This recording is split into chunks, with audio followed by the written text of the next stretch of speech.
I never imagined that a simple photo could turn my life upside down, but that's exactly what happened last Saturday. There I was, standing next to Mr. Olivier, the company director.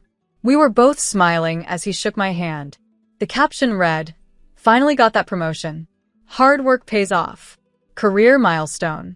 I didn't think much about posting it, just another career update for social media. I had no idea how wrong I was. My name is Rachel, and at 24, I had finally gotten my first big break at Marshall & Associates. I moved up from an entry-level manager to department head. It wasn't easy. I spent 4 years working overtime, giving countless presentations, and drinking more coffee than I want to admit. But I did it on my own, and that meant everything to me. I was still riding the excitement of my promotion when my phone buzzed. The number wasn't saved, but I knew it right away. My mother.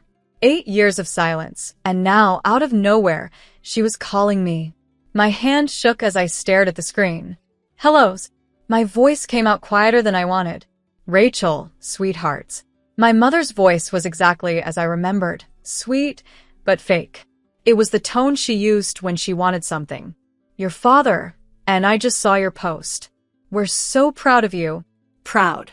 That word hit me like a slap. Where was their pride when I needed it most? "Thanks," I said, gripping my desk to keep steady. "We should celebrate. Why don't you come over this weekend? We can throw a proper party for you. The whole family would love to see how successful you've become." The whole family. That meant Madison, my younger sister. The favorite. The golden child. The one who could do no wrong. "I'll think about it," I said, my throat tight. "Please do, darling. We've missed you so much. It's time to put the past behind us, don't you think?" After we hung up, I sat there, my heart pounding. I sat at my desk, staring blankly at nothing. 8 years of silence, broken because of one social media post.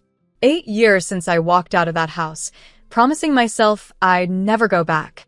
8 years of building a life without them. My hand brushed against the medical alert bracelet on my wrist. It warned about my severe peanut allergy, the same allergy my parents treated like an inconvenience and Madison used for her cruel jokes. My grandmother's words echoed in my mind. "Family is who treats you like family, not just who shares your blood." She was my real parent. For the past 8 years, Grandma had been there for me. She supported me through college, believed in me when no one else did. The words, "proud of you," kept repeating in my head. It's strange how those words can feel so empty coming from one person and so full of love from another. I looked at the photo on my desk. It was me and Grandma at my college graduation. She was smiling, truly proud of me, not the fake pride my parents suddenly seemed to have now. The phone call from Mom brought back everything I had tried to forget. The past came flooding back, and it hurt just as much as it did back then. Madison was 4 years younger than me, but from the moment she was born, she became the star of the family. Everything revolved around her. I got clothes from discount stores, while Madison wore designer outfits. My parents used expensive cameras to capture her every moment, while my school achievements were stuffed into drawers and forgotten. I remember my 11th birthday so clearly. I had been hoping for an art set I'd seen, a simple kit with colored pencils and a sketchbook. It wasn't anything fancy. Instead, I got a pack of number 2 pencils. "You need these for school anyway," Mom said. That same year, for Madison's 8th birthday, my parents turned the entire backyard into a Disney Princess Wonderland, complete with a hired Sabrina. "Madison's just more artistic," Mom would say when relatives questioned why they treated us so differently. "She needs proper tools to develop her talent." I still remember Aunt Marjorie speaking up at a family dinner. "Children should be loved equally. This isn't right." Mom waved her off like it was nothing. "Oh, Marjorie, you don't have kids. You wouldn't understand. Our girls are just different. Madison has real potential." The worst part wasn't the gifts or the parties. It was how they made me feel, like I wasn't good enough, like I didn't matter. When I won first place in a state math competition, I expected a congratulations from my mom. Instead, she said, "That's nice, dear, but did you see Madison's painting? It's displayed in the school hallway." My grandmother saw through it all. "This isn't right, Camille," she would tell my mom. "You're raising one child to feel entitled and the other to feel worthless." "Please, Mom," my mother would respond with an eye roll. "Madison is gifted. Rachel is just ordinary. We're being realistic about their abilities." Madison quickly learned how to take advantage of her position. If she broke something, she'd blame me, and my parents believed her without question. If she spilled juice on my homework by accident and I got upset, she'd cry, and somehow I'd end up looking like the bad one. Once, she even told her friends not to play with me because I was the boring sister. When I got accepted into the advanced mathematics program at school, Madison had a small role in a school play. Guess which event my parents went to? I sat alone in the math classroom during the awards ceremony, watching other parents beam with pride at their children. My certificate was signed by my teacher and the principal, but my parents never even saw it. "Your sister needs us more," Dad would say if I tried to tell them how I felt. "She has real talents to nurture. You're more independent." Independent. It wasn't a compliment. It was their excuse for ignoring me. Even our relatives noticed what was happening. At family gatherings, everyone would go silent when Madison made a dramatic demand for attention or purposely left me out of activities. The adults would exchange awkward glances, but my parents acted like they didn't see it, or maybe they chose not to. Life has a way of surprising you when you least expect it. My surprise came in the form of a peanut butter sandwich at Grandma's house when I was 13. I had eaten peanut butter plenty of times before. It was actually one of my favorite foods. But that day was different. "Want a sandwich, sweetheart?" Grandma asked, spreading her famous peanut butter and honey mix onto bread. I nodded eagerly, watching her spread the creamy peanut butter. 3 bites in, I knew something was wrong. My throat started to tighten. Breathing got harder and harder. I remember dropping the sandwich, my hands grabbing at my throat. What happened next is still blurry in my memory. Grandma's quick thinking saved my life. She immediately recognized the signs of anaphylaxis and called 911. I remember her holding my hand in the ambulance. Her voice was calm, but I could hear the fear in it. "Stay with me, sweetheart. Just keep breathing." My parents showed up at the hospital about an hour later, looking annoyed that they had to leave work. Mom tapped her foot impatiently as the doctor explained what happened. "She has a severe peanut allergy," the doctor said. "Sometimes allergies like this can show up suddenly, even if there were no problems before. She'll need to carry an EpiPen at all times, and you'll have to check every food label carefully. Cross-contamination can be just as dangerous." Dad nodded, but his eyes were on his watch. Mom was already typing away on her phone, probably messaging Madison's dance instructor about being late for pickup. The ride home was even worse than the hospital. They waited until we were in the car to really show how they felt. "This is just perfect," Mom muttered. "As if we don't have enough to deal with already," Dad added. "First the math tutoring, now this? Everything with you has to be so complicated, doesn't it, Rachel?" I pressed myself against the car door, trying to make myself as small as I could. My throat still hurt from the reaction, but their words hurt even more. The next few years were a careful routine of reading labels and carrying EpiPens everywhere I went. Grandma made sure I had proper medical alert bracelets and taught me how to speak up about my allergy. She even called the school to explain how serious my condition was. Madison, of course, found endless ways to make fun of me. She'd wave peanut butter sandwiches in front of my face, laughing when I flinched. "Oh, sorry," she'd say, pretending to be innocent. "I forgot you're allergic to everything now." At family gatherings, she'd shout, "Be careful, everyone. Rachel might die if she eats the wrong thing." Everyone would laugh awkwardly, and I'd feel like even more of an outsider. My parents never corrected her. If anything, they seemed irritated by the extra attention I needed. I learned to pack my own food, check every label 4 times, and never trust food I didn't personally check. It was exhausting, but it became my normal. When I graduated high school, it should have been a moment of triumph. I earned a full scholarship to Rock Northwestern State University. I had done it all on my own, maintaining straight A's, working part-time jobs, and staying careful with my allergy. The acceptance letter felt like proof that all my hard work had been worth it. While I was studying late into the night, Madison's loud music would shake the walls of the house. But now, I had something to show for it. The moment I announced my college acceptance is burned into my memory. I got into NROC Northwestern, I said, trying to keep my voice steady. Full academic scholarship. That's nice, dear, Mom said without looking up from her plate. The thing is, I continued, gripping my fork tightly, I'll need help with housing. The scholarship covers tuition, but not accommodation. I've looked into the costs and… No, Dad's voice was firm and flat. You chose to apply to a college in another state. That was your decision. We're saving for Madison's education. She's planning to go to Riverside in 3 years, and that's not cheap. I stared at my plate, fighting back tears. Across the table, Madison smirked and twirled her pasta slowly, like she was enjoying the moment. But it's just the housing cost. I tried again. The scholarship covers everything else. Rachel, Mom cut in sharply. We've made our decision. If you want to go to college out of state, you'll have to figure out housing on your own. Right then, the front door opened. Grandma walked in holding a congratulations balloon and a small gift bag. Her smile faded as she looked around and saw my red eyes, Madison's smug face, and my parents' cold expressions. What's going on? She asked, her voice calm but firm. Madison giggled, always ready to make things worse. Oh, Rachel got into college, but she'll be living on the street because Mom and Dad won't pay for her housing. They're saving for my Riverside education instead. The room fell silent. Grandma's expression darkened. Is this true? She asked quietly, but her voice was sharp. When no one answered, she continued.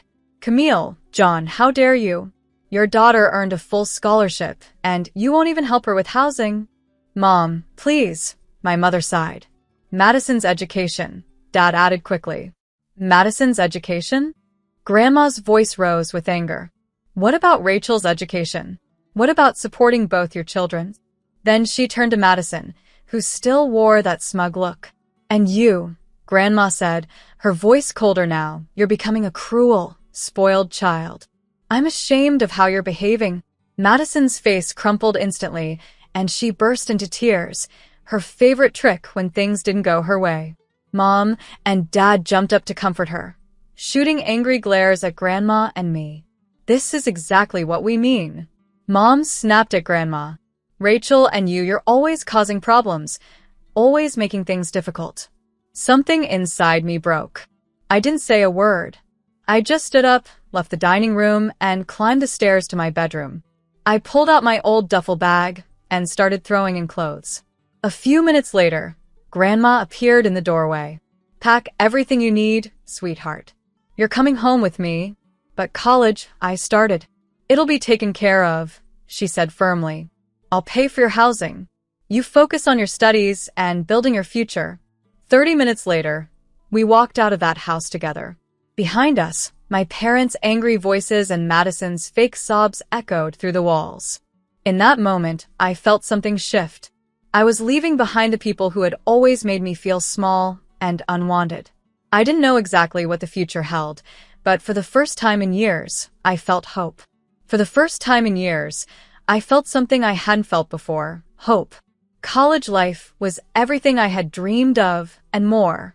My tiny apartment near campus became my sanctuary, a place where I could finally breathe without feeling like I had to walk on eggshells. Grandma visited often. She never missed a birthday, a holiday, or any special moment in my life. My parents and Madison, on the other hand, became like ghosts. No calls on Christmas. No cards on my birthday. Not even a text during graduation. 8 years of complete silence. So when I found myself standing on their doorstep after that phone call about my promotion, it felt unreal. The house looked exactly the same. The cream-colored walls, the perfect lawn, and the brass door knocker I used to stretch to reach as a child. Mom opened the door with an overly cheerful Rachel. Her voice sounded rehearsed. She pulled me into a hug that felt stiff and unfamiliar. The living room hadn't changed either. Madison's achievements still dominated the space. Her Riverside degree hung proudly above the fireplace, the center of attention. Madison sat in Dad's old armchair, scrolling through her phone. She barely looked at me except to roll her eyes when Mom started gushing about my promotion. "We're so proud of you, sweetheart," Mom kept saying, her words feeling empty after 8 years of silence. "Aren't we, John?" Dad nodded from his spot on the couch. "Very proud. Moving up in a big company like that, it's impressive. We need to celebrate properly," Mom continued, her voice shifting into the familiar tone she used when planning Madison's big events. "A big family gathering right here at the house. Everyone would love to see you. Aunt Marjorie, all your cousins, and Grandma too?" I asked pointedly. Of course," Mom said quickly, though I noticed the slight grimace she tried to hide. "We want to make things right, Rachel. It's been too long. How about 3 weeks from now? That'll give everyone time to make arrangements." Every instinct in me screamed that this was wrong, but I found myself nodding anyway. "Sure, that sounds nice." The 3 weeks leading up to the party felt strange. Work kept me busy with my new responsibilities, but my phone buzzed constantly. My suddenly attentive family couldn't stop messaging me. Mom sent daily texts about the party preparations. Madison, who hadn't spoken to me in years, suddenly sent me a friend request on social media. The message that came with it read, "Time to put the past behind us, sis." Grandma was thrilled. Over one of our weekly dinners, she said, "This is all I've ever wanted, for my family to be whole again." Finally, the day of the party arrived. It was warm and sunny, a perfect day for a gathering. I pulled up to my parents' house and saw cars already lined up along the street. Inside, the house buzzed with activity. Aunt Marjorie's daughter, Lori, was running around with her phone, recording everything like a little documentary filmmaker. The smell of catered food filled the air, and I quickly noticed that everything was nut-free. That was a surprise. "Rachel." Grandma's warm hug greeted me first. "You look beautiful, sweetheart." Aunt Marjorie hugged me next. "We're so proud of you, kiddo. Department head at your age? That's incredible." Madison stood by the stairs, wearing a designer dress that probably cost more than my monthly rent. She greeted guests with a perfectly practiced smile, like she was at a beauty pageant. Meanwhile, my parents floated around the house, acting like perfect hosts, as if the last 8 years hadn't happened. When everyone finally sat at the large, decorated dining table, Mom stood and clinked her glass for attention. "We're so happy to have everyone here today," she began with a big smile. "As you know, we're celebrating Rachel's promotion." She paused as everyone clapped politely. "It's wonderful to see her finally finding her footing in the corporate world." I should have known the word "finally" was a red flag. "And speaking of success," Mom continued, her voice brighter now, "I'd like to take a moment to talk about our Madison." She launched into a long speech about Madison's achievements, graduating Riverside with honors, her artistic talent, and how gifted she was. I sat there, frozen, as Mom finished with this. "And now that Rachel has this wonderful position and a role in management, we're hoping she can help her incredibly qualified sister join this prestigious company." The table went silent. I felt Grandma's eyes on me and saw Aunt Marjorie shift uncomfortably in her chair. Lori's phone stayed focused on me, recording every painful second. "Actually," I said, my voice steady despite the pressure, "I'm not in a position to hire anyone. I'm a department head, not a director. I don't make hiring decisions." Mom's smile tightened, but she didn't give up. "Surely, with your new influence." "Excuse me," I said, cutting her off as I stood. "Mom, Dad, can we talk privately?"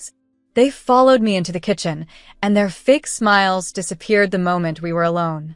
"I thought this was supposed to be a celebration of my promotion," I said quietly.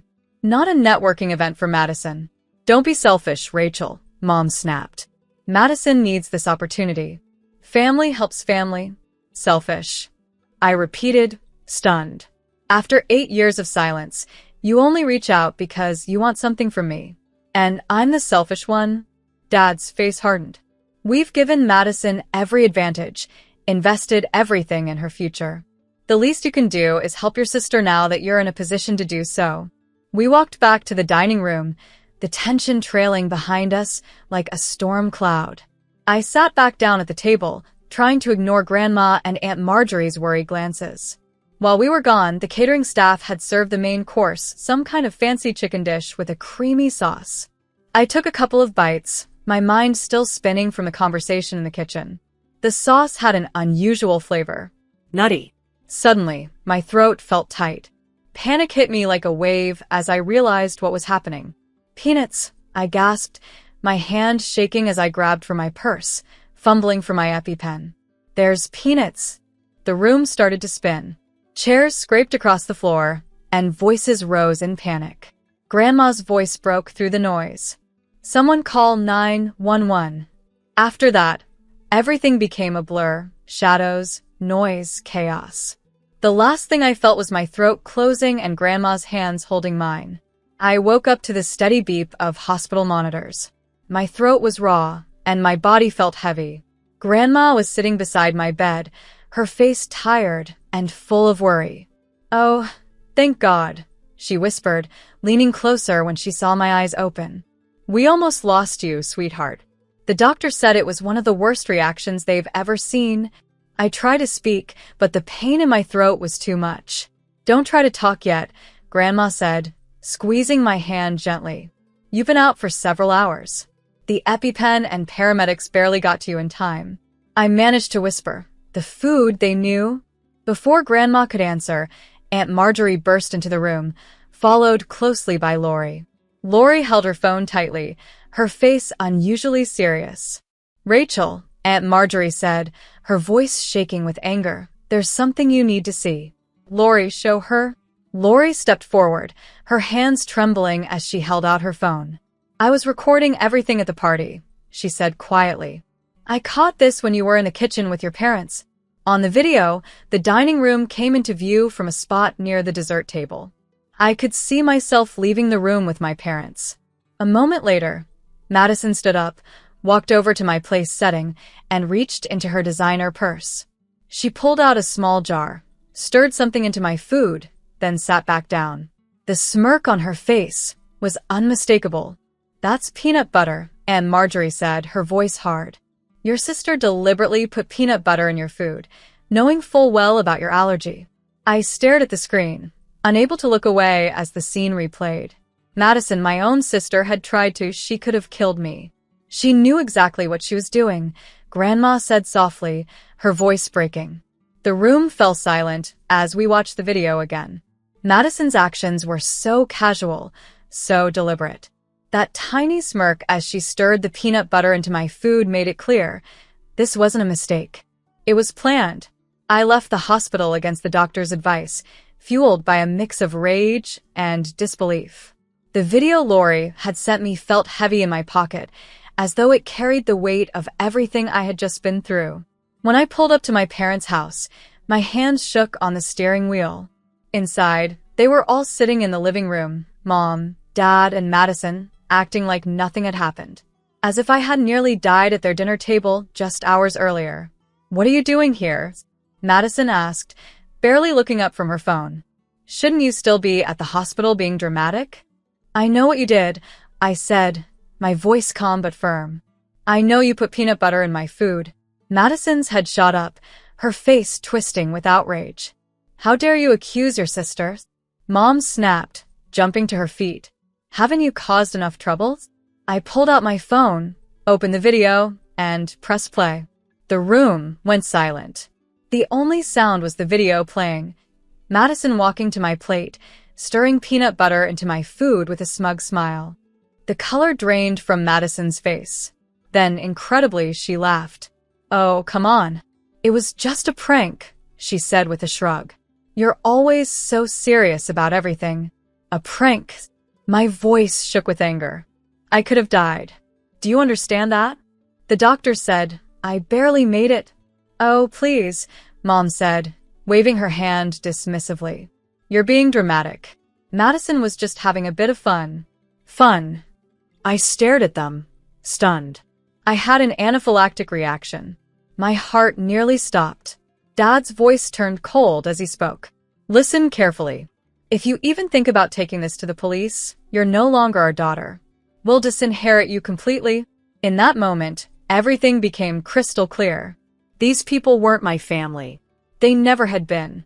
I turned and walked out without another word. My hands were steady now as I got in my car and drove home. I knew exactly what I had to do. Sitting at my computer, I uploaded the video to my social media. Below it, I wrote, "Today I learned what family truly means, and these people are not it. My sister deliberately poisoned me with peanuts, knowing I have a life-threatening allergy. My parents called it a prank. This is the last time I will ever call them family." The response was immediate and overwhelming. Relatives I hadn't spoken to in years commented in shock and anger. Aunt Marjorie shared the video with her own scathing words. Friends and colleagues reached out, expressing horror and support. My parents and Madison fought back, leaving comments calling me an attention seeker and claiming it was all a misunderstanding. But the video spoke for itself. The next morning, I walked into the police station and filed a formal report.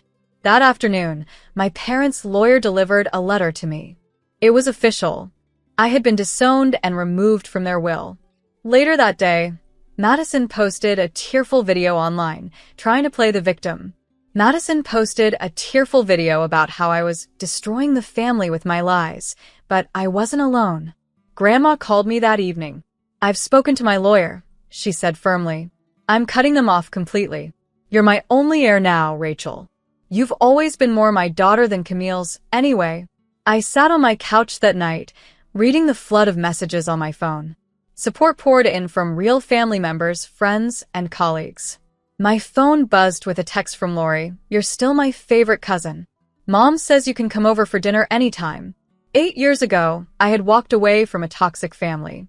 This time, I was running toward a real one. Sometimes the family you're born into isn't the family you're meant to have. Sometimes you have to build your own.